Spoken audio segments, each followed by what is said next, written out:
नमस्कार। आप आवाज डेली हर्षित टीवी देख रहे हैं। चर्चा परिचर्चा में आप तमाम दर्शकों का मैं अभिनंदन करता हूं और आपको परिचय कराना चाहता हूं प्रातः आवाज अखबार के विशेष संवाददाता और टाइम्स ऑफ इंडिया के संवाददाता विशेंदु जयपुरिया जयपुरिया साहब, आप राजनीतिक विश्लेषण भी बहुत अच्छा करते हैं और आपकी पकड़ बहुत रहती है सोशल मीडिया पर भी। आज कुछ परिस्थिति ऐसी आई जिस पर मैं चर्चा करने के लिए आपको आमंत्रित किया। जी धन्यवाद। कहना ये चाहता हूं मैं कि यूक्रेन बनाम रूस में जो लड़ाई छिड़ी है उस पे आप वाकिफ हैं? जी बिल्कुल। इसका जो असर पड़ेगा या ऐसा युद्ध क्यों हुआ? पहले मैं आपको बता दूं कि रशिया जो है वो नहीं चाहता है कि यूक्रेन नाटो का पार्ट बने। नाटो जो एक संगठन है उसमें 30 देश हैं, लेकिन सबसे बड़ी जो बात है कि अमेरिका इस संगठन की अगुवाई करता है। यही बात रूस को खल रही है और उसे लग रहा है कि अगर यूक्रेन नाटो का सदस्य बन गया तो वो उसके हाथ से निकल जाएगा। कभी यूक्रेन इसका पार्ट हुआ करता था रूस का। तो व्लादिमीर पुतिन जो राष्ट्रपति है वो नहीं चाहते हैं कि यूक्रेन जो है वो अमेरिका के पक्ष में चला जाए। अगर वो नाटो का सदस्य बन गया तो कहीं ना कहीं पूरा इस इलाके में, रूस के इलाके में अमेरिका की सीधी दखल हो जाएगी। और यही वजह है कि पिछले कई दिनों से वो प्रेशर बना रहा था कि यूक्रेन जो है वो लिखित तौर पे दे कि वो नाटो का सदस्य नहीं बनेगा। लेकिन अमेरिका और अन्य जो नाटो के सदस्य है 30 देश, उन्होंने ऐसा घेरे में लिया उसको यूक्रेन को कि वो उनके तरफ चला गया। अभी तक तो उसे सदस्यता मिली नहीं है और इसी को रोकने के लिए रूस ने ये हमला कर दिया। हमारे साथ एक और संवाददाता है और ये आवाज डेली हर्षित टीवी के विशेष रिपोर्टर भी हैं और प्रातः आवाज के रिपोर्टर भी हैं। मैं आपका परिचय गुलाम जी से कराता हूं। और गुलाम भाई, ये विशेंदु जी जो ने कहा, विश्वेंदु जी जो बात कर रहे हैं कि अमेरिका उसकी अगुवाई कर रहा है नाटो की, मगर जो ये युद्ध की स्थिति उत्पन्न हुई विश्वेंदु जी, ये युद्ध की स्थिति आखिर क्यों उत्पन्न हो गई? अगर 30 देश उसके सदस्य हैं तो आपस में मिलकर के भी मशवरा किया जा सकता था। अमेरिका अब तक आगे नहीं बढ़ा है, सिर्फ कह रहे हैं कि नाटो देश सारे मिलकर के रूस के खिलाफ अभियान छेड़ेंगे, मगर अभी तक ऐसा कुछ देखने को नहीं मिला। क्या यूक्रेन अकेला पड़ चुका है? देखिए, अमेरिका, मैं अगर आपने मेरे से सवाल किया है तो मुझे जो समझ में आ रहा है, अमेरिका ने विशुद्ध रूप से यूक्रेन को फंसा दिया और अमेरिका के पास इतनी ताकत नहीं है कि वो रूस से भिड़ जाए। दोनों महाशक्ति हैं और रूस को कम करके आंकना बहुत बड़ी गलती होगी और इसे अमेरिका बखूबी समझ रहा है। और अभी देखिए, मैंने देखा था कि राष्ट्रपति का बयान आ रहा है, अमेरिकी राष्ट्रपति का, कि 24 घंटे के अंदर हम फैसला लेंगे। तो इस 24 घंटे में जिस तरीके से रूस हमला कर रहा है तो कुछ बचेगा ही नहीं वहां। तो फिर क्या होगा ये आप भी समझ सकते हैं और दूसरे कई लोग भी समझ सकते हैं। तो कुल मिलाकर अमेरिका ने यूक्रेन को बहुत बुरी तरीके से फंसा दिया है। एक बात और आती है। देखिए, यूक्रेन और रूस दोनों से भारत का संबंध है। बिल्कुल, भारत दोनों से अच्छा मैत्री संबंध रखता है। ऐसी स्थिति में भारत पर इसका क्या असर पड़ेगा, ये भी जाननी जरूरी है हम लोगों को। वो तो विश्वेंदु जी ज्यादा बेहतर। देखिए, मैं आपको बताऊं कि यूक्रेन जो है वो मेडिकल जो छात्र पढ़ना चाहते हैं उनके लिए बड़ा हॉट डेस्टिनेशन है वो। अगर आप भारत में मेडिकल की पढ़ाई करना चाहते हैं तो जो खर्च 50 लाख का होता है वहां मुश्किल से 20 लाख लगते हैं। यही वजह है कि हर साल 5,000 से 15,000 के बीच में छात्र यूक्रेन जाते हैं और वहां पढ़ाई करते हैं मेडिकल की। तो ये बहुत बड़ी बात है। और दूसरी बात कि 500 से अधिक व्यवसायी भारत के वहां पर डायरेक्ट बिजनेस कर रहे हैं, बहुत तरह के बिजनेस कर रहे हैं, मसाला के व्यापार में जुड़े हुए हैं, बहुत तरह के व्यवसाय में। तो बहुत बड़ा प्रभाव पड़ेगा इंडिया पर इसका। किस तरह से प्रभाव पड़ेगा, थोड़ा इसका विश्लेषण करेंगे आप? देखिए, सबसे बड़ा तो प्रभाव पड़ेगा, एक तो तेल के दाम बढ़ जाएंगे, ये सबसे बड़ा प्रभाव है। क्योंकि इंडिया में तेल 3 जगह से आता है, गल्फ कंट्री से तो आता ही है, अमेरिका भी बहुत बड़ा उत्पादक है और रशिया भी। तो इंडिया तो मैक्सिमम तेल आयात करता है, कोई उपाय उसके पास है नहीं। और अभी देश में तो महंगाई आप जान ही रहे हैं कि तेल की वजह से बहुत ज्यादा बढ़ गई है। 100 रुपये प्रति लीटर तेल हो गया है और ये जो अब हमला हो गया है तो अब तेल और महंगा होगा, तो डायरेक्ट रूप से इंडिया पर इसका असर पड़ेगा। आप भी समझ सकते हैं कि कैसे महंगाई काफी ज्यादा बढ़ जाएगी इसे लेके। सारे देश पर इफेक्ट पड़ रहे हैं। क्या ये कहीं ना कहीं एक तरह से वर्ल्ड वॉर 3 की ओर जा रहा है? देखिए, वर्ल्ड वॉर की संभावना तब बनती है जब अमेरिका इसमें कोई कदम उठा ले। अभी जो भी नाटो के देश है वो कह रहे हैं कि हम हमला करेंगे रूस पे। ऐसा अगर हुआ तो अभी तो चीन खुल के रूस के साथ आ गया है। करीब 10 कंट्री ऐसे हैं जो रूस के साथ हैं। धीरे धीरे ये आंकड़ा बढ़ेगा तो एक तरह से दो फाड़ में हो जाएगा। एक चिंगारी है जो आग का रूप ले लेगी, उसके बाद फिर कोई रोक नहीं पाएगा इसे। विश्वेंदु जी, इसको थोड़ा डिक्लेयर करेंगे कि अमेरिका ये रवैया क्यों अपना रहा है? क्योंकि अमेरिका बहुत पहले से इस तरह के कारनामे करते आ रहा है, चाहे बात पाकिस्तान की हो, चीन बिल्कुल, की हो, बिल्कुल। हमेशा ऐसा ही करता है। देखिए, जो फिलहाल वर्ल्ड की जो पूरा पोजीशन अगर आप देखेंगे तो अमेरिका खुद को उसका चौधरी समझता है।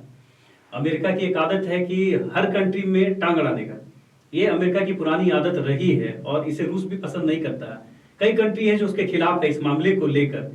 तो रूस जो है वो कभी नहीं चाहेगा कि अमेरिका कहीं से भी आगे बढ़कर किसी मामले में लीड ले, खासकर उसके क्षेत्र में।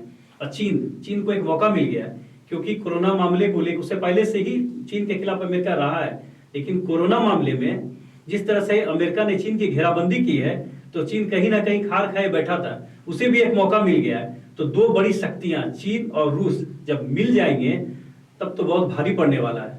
एक प्रश्न और है, आपने छात्रों की बात कहा जी, छात्र वहां फंसे हुए हैं और जो फ्लाइट होता है वहां से उसका किराया भी बढ़ा दिया गया। बिल्कुल। ऐसी स्थिति में भारत सरकार को क्या करना चाहिए या इसका क्या उपाय है? देखिए, भारत सरकार ने बहुत देरी कर दी, इसमें बहुत बड़ी गलती हो गई जहां तक मैं समझता हूं, क्योंकि काफी दिनों से ये बात आ रही थी कि हमला होगा। रूस कह रहा था कि हमला नहीं करेंगे, लेकिन धीरे धीरे उसके सारे सैनिक उधर बढ़ रहे थे, तो खाने को लेकर बढ़ा रहा था, सारा कुछ स्ट्रेटेजिक तरीके से देखिए तो वो इंतजाम कर रहा था।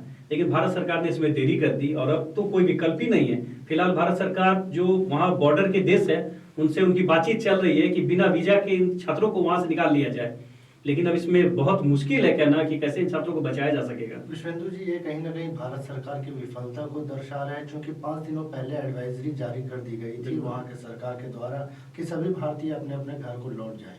उसके बाद भी इस तरह से भारत सरकार का रवैया, ये कहाँ तक सही है? मुझे लगता है कि स्थिति को आकलन करने में गलती हो गई और बहुत बड़ा मिस्टेक है ये, क्योंकि बहुत सारे छात्र फंस गए हैं। करीब ये आंकड़ा 5000 है। और मैं आपको एक इन्फॉर्मेशन दे दूं कि करीब झारखंड के 3 छात्र भी फंस गए हैं गोड्डा के, जिन्होंने अभी ट्वीट किया है। प्रधानमंत्री मुख्यमंत्री हेमंत सोरेन को ट्वीट किया है कि हमें बचाइए यहाँ से, हमें निकालिए यहाँ से। तो मुख्यमंत्री ने भी ट्वीट किया है विदेश राज्य मंत्री को कि जो छात्र हमारे फंसे हैं उनको बाहर निकाला जाए। तो बहुत बड़ी बात है और छात्र फंस गए हैं, ये बहुत दुखद है। अब कैसे सरकार इसमें क्या काम करती है, क्योंकि मोदी का जो रिलेशन है यूक्रेन से भी बढ़िया है और रूस से भी, हमारे देश का कहिए, तो देखना पड़ेगा कि कैसे होगा। लेकिन अभी जो स्थिति है, जो आपात स्थिति बन गई है यूक्रेन में, सरकार भी वहां की कुछ इसमें मदद नहीं कर सकती है और फ्लाइट भेजना भी बहुत खतरे से खाली नहीं है। तो सरकार इसमें क्या निर्णय लेगी, कैसे उन बच्चों को बचाएगी, ये देखना बड़ा। लोग कह रहे हैं कि एयर इंडिया को प्राइवेटाइज कर दिया गया, ये उसी का असर है कि डायरेक्ट टिकट 18,000 से 60,000 रुपए चले गए। क्या ये सच है कि प्राइवेटाइजेशन का असर हुआ है? नहीं, मुझे नहीं लगता है ये प्राइवेटाइजेशन का असर नहीं है। ये मुझे लगता है कि देखिए, महंगाई तो बढ़ रही है, चीजों के दाम बढ़ रहे हैं और मेंटेनेंस भी बहुत ज्यादा है, तो ये उससे जोड़ा जाना उचित नहीं है। एक सवाल और बचता है, अगर संभावना व्यक्त करें हम कि वर्ल्ड वार हो जाता है, ऐसी स्थिति में भारत पर क्या असर होगा और हजारीबाग पर भी उसका असर क्या होगा, इस पर थोड़ा नहीं, हजारीबाग तो नहीं, लेकिन भारत की अगर मैं बात करूं तो भारत के साथ खतरा ये है कि भारत के जो दुश्मन देश है, सबसे बड़ा नाम उसमें पाकिस्तान का है, जो हमेशा उसके खिलाफ कुछ ना कुछ करता रहता है। उसे एक मौका मिल जाएगा। इसकी आड़ में कहीं ना कहीं अभी तो वो छुप के वार कर रहा है, आतंकवादियों को भेज रहा है, लेकिन कहीं ना कहीं वो खुल के आ जाएगा और एक वार वाली स्थिति बन जाएगी। तो उस वक्त इससे जूझना भारत के लिए बहुत बड़ी बात होगी, क्योंकि एक तरफ वर्ल्ड वार होता रहेगा, सारे देश जो हैं जो भारत के फेवर में रहते हैं, अमेरिका भी कहीं ना कहीं भारत के फेवर में है, रूस है, तो वो भी कोई मदद नहीं कर पाएंगे। और सबसे बड़ी बात, चाइना जो रूस का बड़ा साझेदार बन गया है, वो कहीं ना कहीं पाकिस्तान का इस्तेमाल करके भारत को डिस्टेबलाइज करने का हर मुमकिन प्रयास करेगा। तो भारत के लिए बहुत चुनौतीपूर्ण स्थिति रहेगी। मैंने हजारीबाग की बात इसलिए की कि मैं बता दूं, आपको भी बता देना चाहता हूं कि जब पेट्रोल का दाम बढ़ेगा, जब उसका असर होगा लोगों पर और महंगाई इतनी बढ़ जाएगी। ये बात हजारीबाग की नहीं है, पूरे देश में। नहीं, मैंने हजारीबाग को इसलिए जोड़ा कि मैं हजारीबाग से बात कर रहा हूँ और हजारीबाग के लोगों को बताना चाहूंगा कि यहाँ पूरे झारखंड के लोगों को भारत तो देख ही रहा है, लेकिन हम जब इस पर देखते हैं तो महंगाई का जो स्तर होगा वो बहुत ज्यादा होगा और इसका प्रभाव बहुत ज्यादा लोगों पर पड़ेगा। इसकी चर्चा हम लोग कर रहे हैं, पर चर्चा परिचर्चा में बात आनी चाहिए कि पब्लिक के बीच क्या होगा, इस पर मैंने बात देखिए कहा। सबसे बड़ी परेशानी तो होगी जो लोग को, चाहे हजारीबाग के हो या नागपुर के हो या अहमदाबाद के हो, सबसे बड़ी परेशानी जो लोगों को आज भी तंग करती है और उस वक्त भी तंग करेगी वो महंगाई है। यही बात है। क्योंकि पेट्रोल तो आसमान छुएगा उसके दाम, और उस वक्त महंगाई का बढ़ना तो जायज है, बढ़ेगा ही महंगाई तो लोगों को बहुत परेशानी होगी। विश्वेंदु जी, यदि वर्ल्ड वार छिड़ जाता है तो क्या फिर से वो दिन हम देख सकते हैं जब एक ब्रेड के पैकेट के लिए एक वैन भर कर पैसा ले जाया जाए? इस पर कुछ भी नहीं कह सकते हैं क्या होगा क्या नहीं होगा, क्योंकि ये समय बदल गया है और अभी बहुत मॉडर्न टेक्निक्स वाले हथियार हैं और बर्बादी तो ऐसी होगी कि कहना नहीं। तो उस वक्त ब्रेड के लिए ये देखने के लिए भी हम जिंदा रहेंगे कि नहीं हमें पता नहीं है, क्योंकि यहाँ से बटन दबाया और कहाँ गिरा और कहाँ कौन लोग मरेंगे तो खुद नहीं मालूम है किसी को भी। तो पहले के दो जो वर्ल्ड वार हुए हैं उससे बहुत ज्यादा हाईटेक हो गया ये समय, और आप भी जानते हैं कि रूस के पास कैसे हथियार है और अमेरिका के पास कैसे हथियार है। आपने राइट विंग पॉलिटिक्स को बहुत करीब से पढ़ा है, बहुत ज़्यादा अच्छा आपने अध्ययन किया है, आपके रिपोर्ट्स दिखते हैं। राइट विंग एक्टिविस्ट अभी एक कैंपेन चला रहे हैं जिसमें बता रहे हैं कि नरेंद्र मोदी की गवर्नमेंट कितना ज़्यादा अच्छा काम कर रही है। यूक्रेन ने नेशनल फोर्सेस पर खर्च नहीं किया, नरेंद्र मोदी ने खर्च किया, तो आज यहाँ कोई सेना हमला नहीं करती है, वहाँ हमला करे। तो क्या ये भारत की मजबूती है या फिर मोदी गवर्नमेंट की मजबूती हुई? मैं ये समझ नहीं पा रहा हूँ सवाल, एक बार रिपीट करें। राइट विंग एक्टिविस्ट जो है बिल्कुल मोदी के फेवर में कैंपेन चला रहे हैं, आप कह रहे हैं। हाँ। जी, कि बहुत ही अच्छे से मोदी जी ने ये चलाया है, बहुत ही अच्छे से बजट दिया डिफेंस को, डिफेंस पे अच्छा काम किया। वही यूक्रेन ने नहीं किया, वहाँ पे टैक्सेस नहीं लगाए गए और इंडिया में टैक्सेस बढ़ा दिए गए जीएसटी के नाम पे, पेट्रोल के नाम पे, तो वो कहीं ना कहीं फायदे वाला साबित हुआ हिंदुस्तान के लिए। तो इस कॉन्टेक्स्ट में इसका क्या मतलब है, मैं ये समझना चाहता हूँ, क्योंकि यूक्रेन में डिफेंस को उतना पैसा नहीं दिया गया था बजट में। देखिए बात वैसी नहीं है। यूक्रेन की जो तैयारी है वो अगर रूस की बात करें आप तो उसके सामने वो कहीं नहीं ठहरता है। वो कितना भी बजट कर ले, लेकिन जो रूस की जो ताकत है उसके सामने वो कहाँ ठहरेगा। अगर आप भारत की भी बात कर ले, मोदी जी ने कितना भी टैक्स लगाया, कितने भी फंड कलेक्ट कर लिए, कितना भी रक्षा सौदा पे खर्चा कर दे, कितना भी मजबूत कर दे पूरे सिस्टम को, लेकिन रूस जैसे कंट्री से भारत भी नहीं सकेगा। बहुत टफ बात है ये, क्योंकि बहुत बड़ी शक्ति है वो। आज भी हमने जो हथियार लगाए हैं, सुखोई विमान आप यूज करते हैं या S-400 जो दिया है वो तो रूस नहीं बनाया है। हम उसी के दम पे कह रहे हैं कि हमने अपने सुरक्षा को अवैध कर लिया है। तो आप समझिए रूस को, रूस के पास उसका अपग्रेडेड वर्जन है S-500 जिसका काट अमेरिका के पास भी नहीं है। तो यहाँ तो फंड की बात नहीं है, यहाँ तो टैक्स की बात नहीं है, यहाँ बात है कि एक ऐसे कंट्री की जो बेहद ताकतवर है और जो जिसके सामने अमेरिका भी एक बार आने से घबराता है। तो क्या यही रीजन है जो अमेरिका 24 घंटे का समय ले लिया, जो कभी 2 मिनट में अपने जवाब को तुरंत दे दिया करता था? देखिए मैं बात करूँ अगर पूरे वर्ल्ड की जितने भी कंट्री है, सबसे शातिर अगर कोई कंट्री है तो वो अमेरिका है। बहुत बयानबाजी किया उसने यूक्रेन को लेके, तरह तरह की बातें कही है कि अगर रूस ने हमला किया तो वैसे कर देंगे। सैटेलाइट पिक्चर्स जारी किए कि कैसे कैसे रूस बढ़ रहा है और हम क्या कर रहे हैं। लेकिन जैसे रूस ने हमला किया सारी बयानबाजी रुक गई, सब कुछ खत्म हो गया, फंसा दिया उन्होंने यूक्रेन को।